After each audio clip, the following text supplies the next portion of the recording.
एक दफा का जिक्र है। एक घने सब्ज जंगल में एक ताकतवर शेर सायादार दरख्त के नीचे सो रहा था। अचानक एक छोटा सा चूहा इसके पंजे पर दौड़ा, इसे जगाया।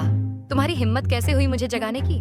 शेर धाड़ता है। चूहा खौफ से कांप रहा था, लेकिन चीखा, जंगल के बादशाह, मुझे माफ कर दें। अगर आप मुझे जाने दें तो मैं वादा करता हूँ कि मैं किसी दिन आपकी मदद करूंगा।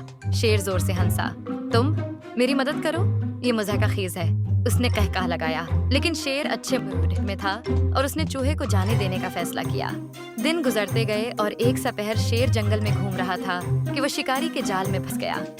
वो गरजता और जदोजहद करता रहा, लेकिन जाल बहुत मजबूत था। शेर की तेज धाड़ सुनकर चूहा मौका पर पहुंच गया। फिक्र न करें महाराज, मैं आपको बचा लूंगा। चूहे ने अपने नौकीले दांतों से मोटी रस्सियों को नोचना शुरू कर दिया। आहिस्ता आहिस्ता जाल ढीला होने लगा और जल्द ही शेर आजाद हो गया। शेर ने हैरत और तुष्कर से चूहे की तरफ देखा। तुमने ठीक कहा, छोटी से छोटी मखलूक भी ताकतवर की मदद कर सकती है। मेरी जान बचाने का शुक्रिया।